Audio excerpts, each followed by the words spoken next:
这种情况多久了呀？有大半年了，又没力又耗油。发动。4个压力，气缸压力不足，这个是发动机坏了，要修吗？要修，这是公司的车，不管花多少钱都要把它修好。大概要3天时间，修好了我给你打电话。先把车顶高一点，然后把轮胎拆掉。它这个车和奥迪是一样的，需要把前杠都拆掉。把空调的制冷剂放掉。放水里面是为了防止污染环境。第2天，开始拆排气管了。排气管里面都是水，差点把张师傅的屁股都弄湿了。现在把机脚螺丝拆掉，就可以调发动机了。然后把车放下来调发动机，可以调了。帮忙看一下啊，你们。现在先把机油放掉，机油里面全是水。变机油了，快拿个盆来。机油的密度比水的密度低。然后把排气管和机脚这些拆掉。现在拆变速箱，要不撬一下，拿个撬。这个是自动挡的，特别重。这个变速箱挺重的。然后拆进气管，这个进气管有点脏。这个发动机的盖子也很脏。打一盆水清洗一下，要先刷一层机油，然后抹一层清洗粉。然后放水里面泡几个小时。现在拆的这个是发动机正时皮带。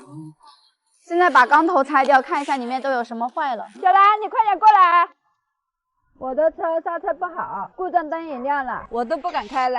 那我用这个万车宝给你检查一下。可以啊，你帮我看看什么原因吧。先把它插在车上，标志车一般都是在这个位置，汽车上都会有这个接口。然后用手机绑定自己的车辆，这里面有很多功能，我一般都选择快速体检。检测出2个故障，氧传感器故障，喷油嘴故障。检测出2个故障，一个喷油嘴，还有一个氧传感器。你用电脑帮我清除一下吧。再继续拆发动机，把缸盖抬下来就能看到哪里坏了，这里面都生锈了。把油底壳拆掉，好多油泥啊，这些都是发动机里面磨损的铁渣子。这个是油泥，你们看这么厚的油泥，我没猜错的话，它应该是经常使用那种99块钱的保养套餐，还包括了机油滤芯的那种。好，这个瓦已经烧掉了。疼，哇，4缸也好严重啊，也都烧烂了。小调，给你一半。发动机已经全部拆开了，明天把它清洗一下再装上，需要换一个4件套：缸套、活塞、活塞环、大小瓦。这个车之所以出现这种情况，就是因为使用了劣质机油，时间久了就会有油泥和积碳把机油滤网堵住。这个37化的话要换一下。小兰，你好，修车吗？对，快来看我的车哪里在响。你这个有可能是皮带响，喷点水看看还会不会响。看到没有，声音变小了。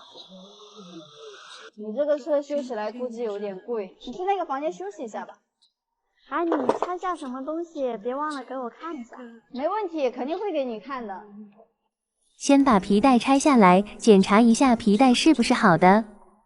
它这个皮带好像没问题。再检查一下皮带轮，每个轮子都转一遍。这个是皮带张紧器，发电机也是好的。这个是空调泵，有点紧，转起来有点卡。我现在给它把空调泵拆下来看一下是哪里坏了。先把冷媒放掉，接1根管子就够了。把开关打开。嘿，你在干嘛？哎，你弄的这是什么东西啊？我现在放的是制冷剂，你的空调泵坏了，需要拆下来维修一下。别把这个喷到玻璃上去了，我的玻璃本来就看不清楚。那就把它放到瓶子里面。你的玻璃为什么看不清楚啊？是不是有一层油膜呀？是有一层油乎乎的东西。让我帮你看一下，你们看到没有？这种白色的就是油膜，只要一喷水就看不清楚。到了晚上就是这个样子。那这个要怎么办呀？油膜这个东西，如果用雨刮器刮的话，怎么刮都刮不干净。要使用这种油膜去除剂，先把它喷在玻璃上，等待反应几秒钟，然后用毛巾擦，可以多擦一会儿，因为油膜比较顽固，擦的越干净，管的时间越长。然后喷水刮检查一下，你们看，现在左边很干净，油膜已经没有了，右边我刚刚还没有擦。要不你把这瓶送我吧，剩下的我自己擦。可以呀，这个又不贵，而且一瓶可以用大半年，在我视频下方就可以购买。现在把空调管拆掉，把高压管拔掉，把低压管也拿掉。今天太冷了，我去你办公室里面坐会儿，休好了叫我。把空调泵拿出来。空调泵终于拆出来了，现在检查一下是哪里坏了。这个转起来有点卡，我把它分解开来看一下。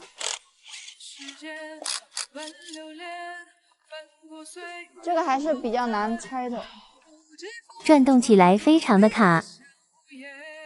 这个轴承肯定坏了。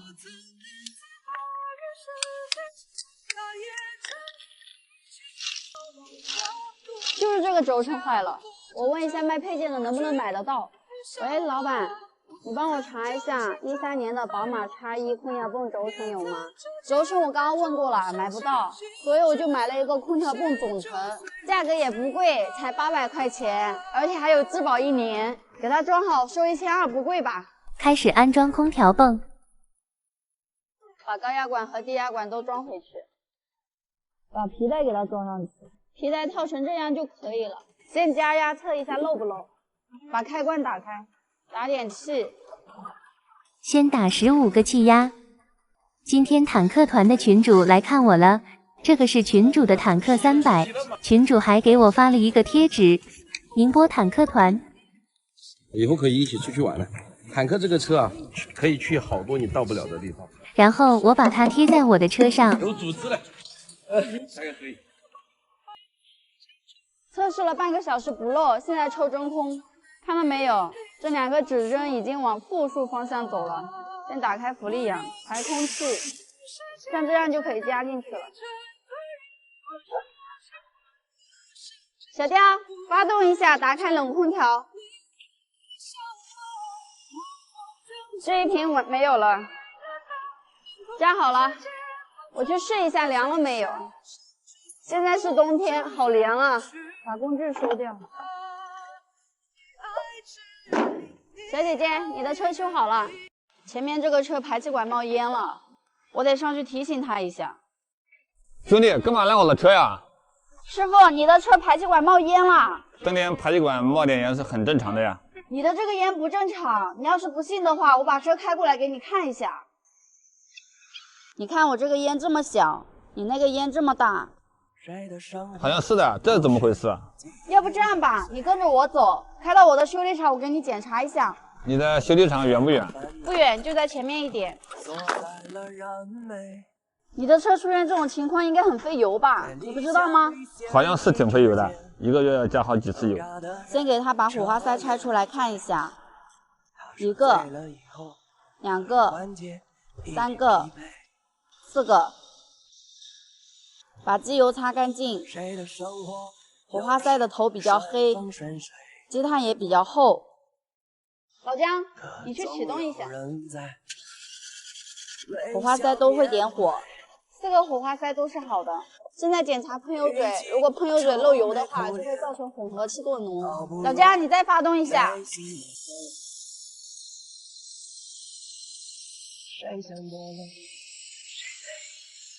喷油嘴也是正常的，现在用内窥镜查看一下有没有积碳，这个就是发动机内部的积碳，积碳都挺厚的，这么厚的积碳很容易造成3元催化堵住。现在把扬传感器拆掉，检查一下3元催化。小兰，坦克300去哪里了？昨天晚上开去游戏店喷漆去了。这些白色的都是积碳。把3元催化的马蜂窝都堵死了，这种情况会造成氧传感器数据不准，喷油嘴可能会大量喷油。这么严重？那你帮我换个3元催化吧。这个3元催化很贵的，你这个车换一个3元催化估计要2000块钱左右。要这么贵啊？要不你就清洗一下吧，主要是换的不一定有原装的好。这3元催化怎么清洗？我看这个3元催化都是焊死的呀。现在3元催化都是免拆清洗的了。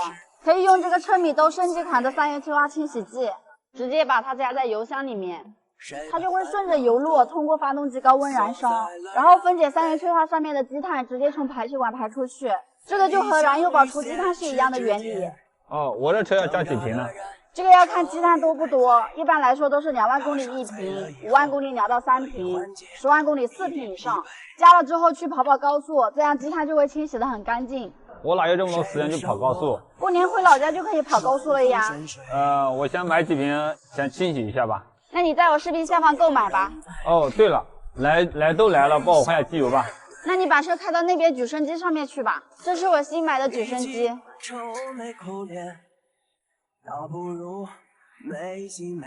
师傅，你们干活小心一点啊！试一下我新买的这个举升机怎么样？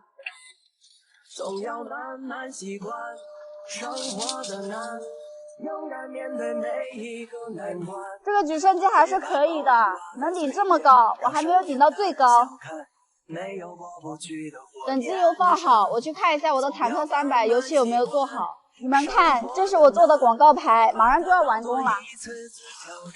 发动机已经打着了，但是最近每天都在下雨，发动机都被雨淋湿了。但是这个机盖已经变形了，怎么盖都盖不上，盖上之后就像这个样子。这个机盖我就不换新的了，收钣金我自己做。这个地方打折了，先把这个地方撑开。它这个车衣是以前就贴上的。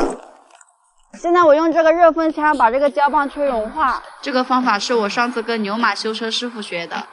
现在把这个粘上去，现在就等胶水干。现在用这个千斤顶把它撑开。这个方法我也是第一次用，这个胶水粘的挺牢固的。把机盖翻起来，把这个夹子夹上。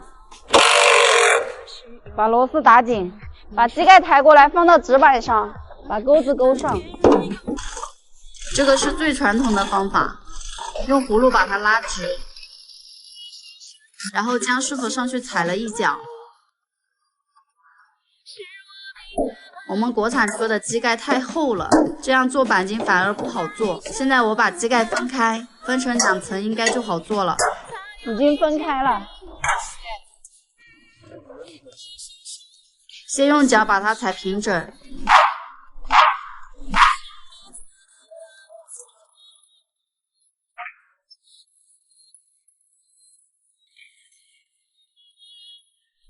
小兰，这个车再过几天就修好了，你打算自己开吗？我要卖掉的，不过我想先自己开一段时间。那我到时候送你一个挂件，你挂在车里面。不用，我有这个香薰片，你看什么样的款式都有，而且味道都不一样，你闻一下。是挺香的。这个车修好，肯定多多少少会有一点异味，加上这个香薰片，刚好可以去除一点味道。你看，挂在车上就是这种效果，是不是很好看？是挺好看的。家人们，如果你们也觉得这个香薰片好看的话，可以去我视频下方购买，价格不贵。那我都不知道该送你什么了。其实什么都不用送，实在想送的话，等这个车修好了，你们可以买一个烟花庆祝一下。那可以啊。还可以，刚刚好。分析都挺整齐的，把它拿下来吧。现在再把里面层骨架修复一下，修复好之后再放上去调整位置，然后用电焊机焊上。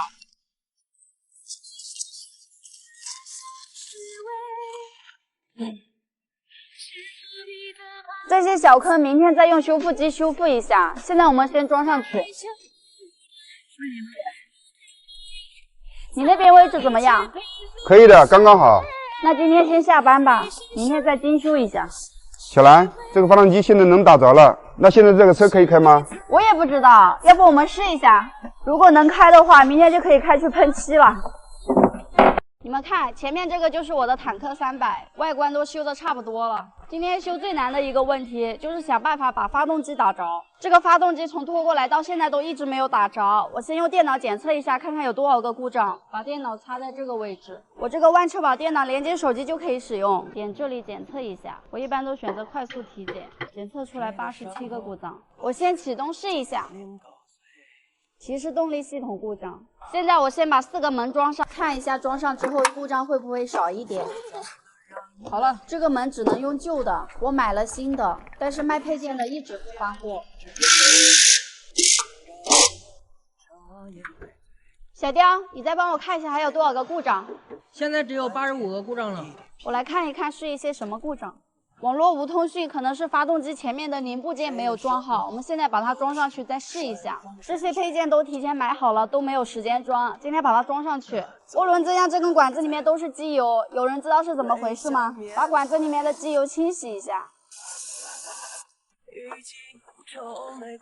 这个是中冷器，这个是变速箱的散热器，这个是冷凝器，这个坏的都扭成这样了。哇，这个发动机的水箱好大呀！刚刚我们用的那个汽车电脑，你们是不是觉得很高级？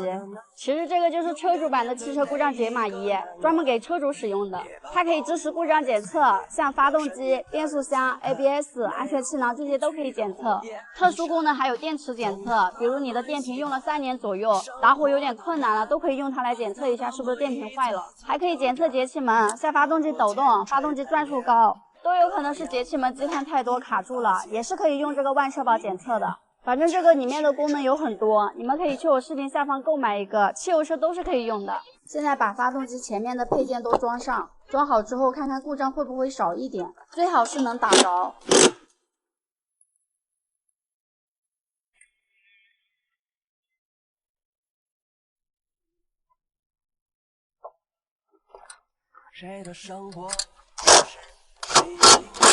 这个是自动变速箱的散热器，这个没有坏，只是变形了。这个里面流的都是变速箱油，好干净啊。这个绞盘机还有点重啊，把这个原厂自带的绞盘机也装上，最好是能打着。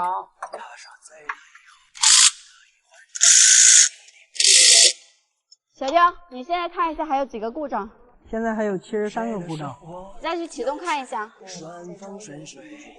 不行，还是一样打不着。我来看看是什么故障。这个是什么故障呀？佳师傅过来看一下，你看一下这个故障你会不会修？这个我也不知道怎么回事。我有个师兄在坦克4S店上班。那你快联系一下他，让他有空过来看看。我们今天要进城了。我们决定把这几个安全气囊带到城里面去修复一下。你们看，这个气囊都弹出来了，不知道修复要多少钱。我那个蓝色的面包车坏了，这个是我姐夫的车，再抬一下吧。你先放你那头。好了，出发。今天我们要去汽配城，那边修车特别便宜，前面就快到了。这是我们宁波最大的汽配城，这里面基本上什么车的配件都有卖。这是卖汽车玻璃的，这个是面包车配件，这个是微型车、长安车配件。再往前面走，就全部都是修车的了。我想问一下，哪里有修复安全气囊的呀？刚刚老板说了，一直往前走，然后再左转就到了，应该就是这家店了。老板，我这个安全气囊可以修复吗？可以的，这都可以修复的。那这个修复要多少钱啊？这个是什么车的呀？这个坦克300，一共有3个气囊，工作台1个，方向盘1个，座椅1个，一共是2800块钱。这么贵啊？这个是市场价，都是这个价格。我以为1000多就够了。那你修吧，总比换新的好。那一起先把它拿进去了。那今天能修好吗？我们过来有点远，今天还要赶回去。可以的，今天可以修好。先把旧的安全气囊取出来，然后把中间这一小坨换掉。这个是发生器，里面装的是火药，发生碰撞的时候火药会被迅速点燃。这个袋子直接卷起来就可以了，然后把它塞紧，装在副气囊上面就可以使用的。现在开始修复工作台，先用烤箱加热一下，然后把皮撕掉，再用电烙铁把炸开的风焊接起来。这主气囊已经弄好了，这个看起来跟新的一样，然后把表面打磨干净。师傅说要把这个海绵粘上去，这个修复起来应该要很长时间。我把我这个车的玻璃擦一下。你这个玻璃不是挺干净的吗？干净，你去喷水刮一下。怎么喷水就模糊了？那是因为玻璃上有一层油膜，很多人误以为是雨刮器刮不干净，其实处理这种油膜非常简单，使用这个油膜去除剂，把它喷在玻璃上，擦的时候稍微用点力，因为油膜比较顽固。雨刮片也是特别容易隐藏油膜的，喷点在毛巾上，直接擦雨刮片的胶条。毛巾很脏了，小雕你刮一下。真的刮干净了，刚刚的油膜已经不见了。家人们，你们仔细想想，你们自己的车是不是也有油膜？特别是晚上的时候，灯光照的更加看不清。我们开车的时候一定要保持视线清晰，这样才会更安全。这款玻璃油膜去除剂在我视频下方就可以购买，价格不贵，大家买回去可以放心使用。现在我们去看看修复的怎么样了。海绵已经贴上去了，表面还喷了一层蓝色的胶。现在还要贴一块大的海绵，这个估计还要好长时间。外面有一个老师傅在翻新顶棚，这边有翻新好的样子，这个效果还是可以的，真的很新。最后一块海绵已经粘好了，这个是什么燃料呀？这是胶水哦，这不是燃料哦。现在又要开始喷这个蓝色的胶水，然后就可以包皮了。这个步骤也是很费时间的。现在皮已经包完了，还差最后一步，盖一个印章。把安全气囊的印章加热，然后用力按在工作台上面，这样就有安全气囊的标识了，非常完美。这就是翻新好的样子。现在这个车已经完全搞好了，效果可以，一点都看不出来有炸过的痕迹。你们说修复过的安全气囊会不会有什么意外？要不我们明天试试？回家了，下雨了，还好今天玻璃擦了油膜去除剂。今天还是修这个坦克，有很多人说我拆的时候啪啪啪就拆下来了，然后就怀疑我能不能装回去，还有人说我装好之后会剩一口袋螺丝。今天我就装给你们看，看看装好之后还剩多少螺丝。里面太乱了，我要把里面收拾一下。这个就是转向柱。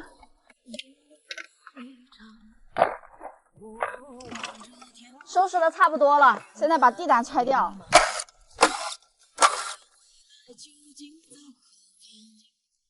我要把这整车的线束全部移到那个车上去。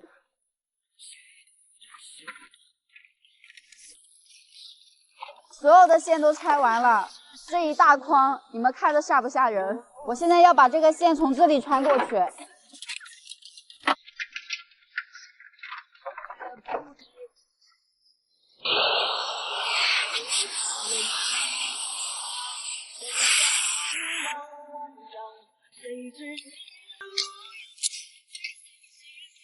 刹车助力泵装上，现在把蒸发箱装上。好了，来架子接一下来，这台阶，往下一点，位置刚刚好。小兰，我的冷空调坏了，你可以帮我修一下吗？现在都冬天了，你还修冷空调干嘛呀？要修的，修好了玻璃才能除雾。那你稍等一下，如果只是为了除雾，可以用这一款车米的玻璃防雾剂。这个是怎么用的？直接把它喷在玻璃上，然后用一张干毛巾擦均匀。我现在只擦了左边，右边等一会儿再擦，等会儿看一看效果。这个是蒸汽机，我往里面加点水。现在起雾了，我们试一下效果。把蒸汽管放到车里面，有效果了，有效果了。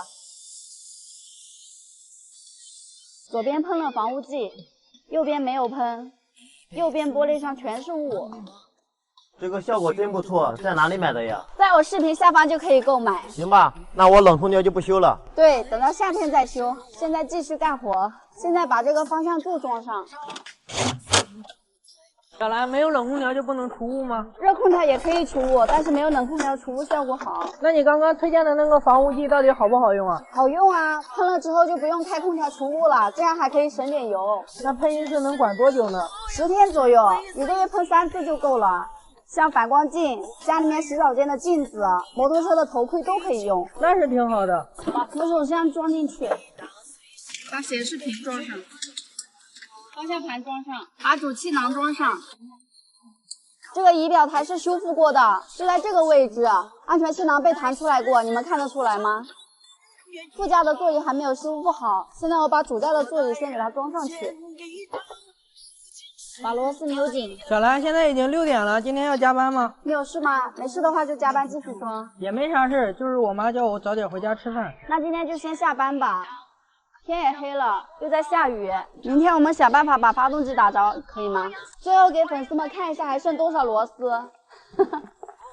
今天就先装到这里了，我要下班了，拜拜。小兰，这个车是谁的呀？我的呀，我昨天刚买的。这么破的车你买来干啥？卖拆车件吗？这个你就不懂了吧？这个车看着虽然破，但是呢，它的年龄短呀，才2年多，修一修的话还能卖个好价钱呢。这车这么破，我不相信你能修得好。那我们就拭目以待吧。大家好，我是小阿兰，我先给大家分享一下我这个车买来花了多少钱，能卖多少钱，然后再算一下维修成本需要花多少钱。这辆车是我在某平台上拍卖过来的，实付款是13365，押金3000。修好过户之后，押金就会退给我，减去押金3000，相当于这个车子就是10365。然后我再用车300估一下价格，这个车是22年10月份上牌的，才9000多公里，真的才9000多公里。刚开始我都不相信，但是你们看，这个保护膜都还在，轮胎的牙纹也还很深，这个公里数应该是真的。这里输入上牌时间，这里输入1万公里，点免费估值。有3种车况，咱们这个车修好之后，车况应该是最差的，选车况一般。卖个个人交易价的话，21500。当然，这个车300估价也不是说这个车子修好一定能卖这么多钱，这也只是一个大概的估价。接下来我们就盘一下这个车子哪些配件坏了，购买配件需要花多少钱。大灯、保险杠、轮胎、钢圈、减震器、方向拉杆、下摆臂。再来看看发动机能不能打着，没反应，没电了，这个车没电了，用这个搭电宝给它搭一下。红色的夹在正极上，黑色的夹在负极上，接上之后就直接启动。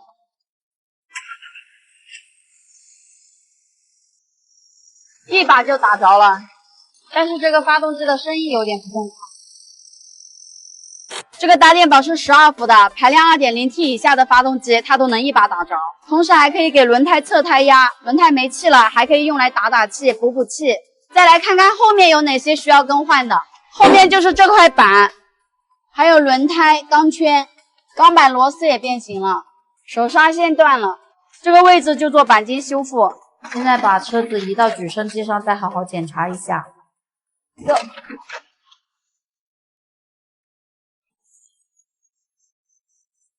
引起来之后又发现了几个小配件坏了，但是问题都不大，就多了一个小吊杆、推力杆、平衡杆。这个车的配件还算便宜，全部买下来1800块钱，加上过户费和拖车费1000块钱。然后这个车买来的话是11365块钱，加在一起的话全部修好13165。假如这个车能卖2万块钱的话，那我能赚6000多块钱，这还可以吧？像钣金喷漆工时费的话，都属于时间成本，就没有算到一块。因为这种小车哪能赚什么大钱，本来就是为了赚点辛苦钱和工时费。这个小货车是我前几天买的，还有几年就要报废了。最近天气越来越热，我发现这个空调有一点毛病，就是车子开起来的时候空调很凉快，车子停下来等红绿灯的时候就不凉快了。我们一起来检查一下是什么问题。小黄，你觉得是什么问题啊？可能是制冷剂不够了吧？有可能。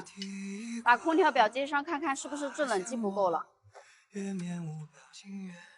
制冷剂应该是够的，看压力倒是挺多的。然后发动汽车打开空调。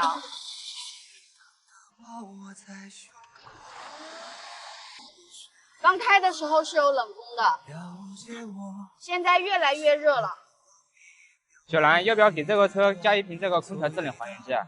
加进去试试吧。好。等一下，先不要加，这个压力不正常。你看这个压力好高啊，都已经400多了，这肯定是散热不好。你拿那个高压水枪在前面冲洗一下散热器。好的。冲水散热的时候，这个压力只有200多。现在空调凉快了，比之前凉快多了。先停一下。这水停了之后，空调又不凉快了，再好好检查一下。那这个空调制冷还原剂还要不要加呀？这个就先不用加了。我这个车是因为散热不好导致的制冷效果差，所以加这个空调制冷还原剂不一定有效果。粉丝们如果要购买的话，也需要注意一下，这个空调制冷还原剂确实可以让汽车的空调变得像新车一样凉快。但是有几种情况下加了并不会有作用。第一种，你的空调一点冷风都没有，加它是没有用的。第二种，就像我这个车一样，散热有问题，加它也是没有用的。如果你的车是因为缺制冷剂，或者是有地方泄漏导致的不凉快，加它是有效果的。因为这个制冷还原剂有填不漏气的功能，补充进去的液体可以让空调系统更加的润滑。你给这个车检查一下散热器和风扇。我教一下粉丝们这个东西是怎么添加的。首先，我们汽车上加制冷剂的接口都是一样的，粗的这一根是低压管，细的这一根是高压管。我们加的话就从粗的这一根加进去。这个时候我们需要把空调打开 ，AC 打开，风扇开到最大，不开空调是加不进去的。现在我们就可以开始加了，直接把这个瓶子对准这个接口，用力按住。大概等个20秒钟，瓶子里面的空调制冷还原剂就被吸进去了，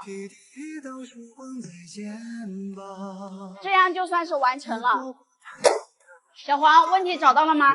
找到了，你看这个位置，就是这个风扇坏了是吧？哦，这里烧了一个洞，应该是短路了，好紧，直接转不动。接上电瓶也不会转。现在给它把新的风扇装进去，这个风扇是从下面塞进去的，因为这个车有2个风扇，坏了一个，所以一开始也没有注意听。往上顶一下，往下压是吧？往上，还得往上，这个没放手里。风扇装好了，再来测试一下。